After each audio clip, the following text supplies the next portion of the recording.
रामायण की विशाल कथा में ना कुछ क्षण ऐसे हैं जो धर्म, कर्तव्य और न्याय पर बहुत गहरे सवाल खड़े करते हैं।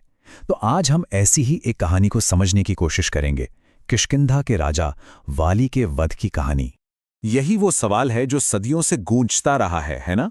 एक ऐसा काम जो किसी भी योद्धा के सम्मान के नियमों के खिलाफ लगता है, वो धर्म की स्थापना के लिए जरूरी क्यों माना गया? लेकिन इस सवाल का जवाब जानने से पहले हमें उस योद्धा को समझना होगा जिसके बारे में ये कहानी है। तो वाली आखिर थे कौन? वो कोई मामूली वानर राजा नहीं थे। नहीं, वो एक ऐसी शक्ति थे जिसे चुनौती देना लगभग नामुमकिन माना जाता था। जरा सोचिए, उनके अंदर 1000 हाथियों जितनी ताकत थी।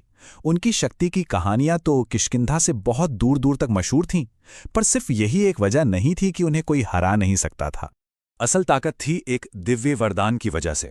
इसका मतलब यह था कि आमने सामने की लड़ाई में वाली से लड़ने वाले की आधी शक्ति खुद वाली में आ जाती थी। तो लड़ाई में हर पल दुश्मन कमजोर होता जाता था और वाली और भी ज्यादा शक्तिशाली। और उनकी शक्ति सिर्फ लड़ाई के मैदान तक ही नहीं थी, उनकी रफ्तार और भक्ति भी कमाल की थी।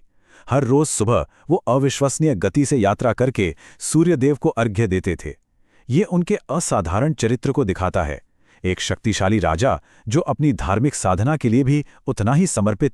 लेकिन कहते हैं ना, हर महान कहानी में किस्मत का एक बड़ा मोड़ जरूर आता है।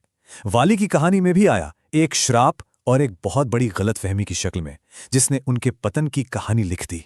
तो हुआ यूं कि दुंदुभी नाम का एक ताकतवर असुर था। अपनी ताकत के नशे में चूर वो सीधा वाली को ललकारने पहुंच गया। जबरदस्त लड़ाई हुई और वाली जीत गए। उन्होंने दुंदुभी की लाश को एक ही झटके में उठाकर बहुत दूर फेंक दिया। लेकिन अनजाने में इस काम के बहुत भयानक नतीजे हुए। दुंदुभी की लाश से गिरे खून ने ऋषि मतंग के यज्ञ स्थल को अपवित्र कर दिया था। गुस्से में ऋषि ने वाली को यह श्राप दिया और इस श्राप ने वाली के लिए एक जगह के दरवाजे हमेशा हमेशा के लिए बंद कर दिए। ये श्राप आगे चलकर कहानी में बहुत अहम भूमिका निभाने वाला था। ये त्रासदी तब और गहरी हो गई जब दुंदुभी का भाई मायावी बदला लेने आया। वाली उसका पीछा करते हुए एक गुफा में चले गए और सुग्रीव को बाहर पहरा देने को कहा। सुग्रीव ने पूरी वफादारी से इंतजार किया, 1 दिन नहीं, 2 दिन नहीं, पूरे 1 साल तक, जब तक कि एक दिन गुफा से खून बहता हुआ नहीं दिखा। और बस यहीं पर वो घातक गलतफहमी हुई। सुग्रीव को लगा कि वाली मारे गए हैं और ये दहाड़ उस असुर की है। किष्किंधा को बचाने के डर से उन्होंने गुफा के मुंह को एक बहुत बड़ी चट्टान से बंद कर दिया। पर सच तो ये था कि वाली जीत चुके थे और अब अनजाने में अपने ही भाई के हाथों कैद हो गए थे। इस एक गलतफहमी ने 2 भाइयों के बीच के प्यार को बदले की आग में बदल दिया।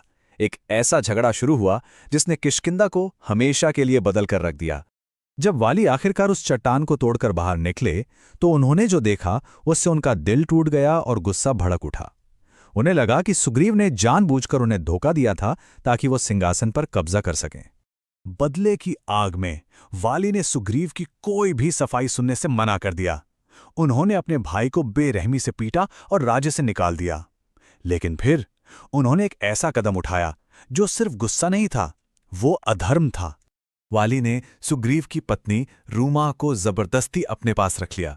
ये सिर्फ एक पारिवारिक झगड़ा नहीं था, ये एक घोर अधर्म था, एक ऐसा पाप जिसने दैवीय हस्तक्षेप को जैसे न्योता दे दिया। और ये हस्तक्षेप 2 वनवासियों के रूप में आया जो अपनी पत्नी की तलाश में भटक रहे थे, श्री राम और लक्ष्मण। और किस्मत देखिए, सुग्रीव ने उसी ऋषिमुख पर्वत पर शरण ली जहां वाली ऋषि मतंग के श्राप की वजह से नहीं जा सकते थे। यहीं पर हनुमान जी ने सुग्रीव की मुलाकात श्री राम से करवाई और एक ऐतिहासिक गठबंधन की नींव रखी गई। सुग्रीव वाली की ताकत से इतने डरे हुए थे कि उन्हें श्री राम की क्षमताओं पर शक था। इस शक को दूर करने के लिए श्री राम ने 2 चमत्कार दिखाए। उन्होंने दुंदुभी के उस विशाल कंकाल को अपने पैर के अंगूठे से बड़ी आसानी से उछाल दिया और फिर एक ही तीर से 7 बड़े बड़े साल के पेड़ों को भेद दिया। ये सबूत काफी था। तो योजना बनाई गई, सुग्रीव वाली को लड़ाई के लिए ललकारेंगे और श्रीराम छिपकर वाली पर वार करेंगे। लेकिन पहली कोशिश नाकाम रही, क्योंकि दोनों भाई इतने एक जैसे दिखते थे कि राम भी धोखा खा गए। इसलिए दूसरी बार राम ने सुग्रीव के गले में एक माला डाल दी ताकि वो उन्हें पहचान सकें। अब हम उस कहानी के सबसे अहम मोड़ पर पहुंचते हैं, जहां शक्ति, अहंकार और धर्म का टकराव होता है और हमारे शुरुआती सवाल का जवाब मिलता है।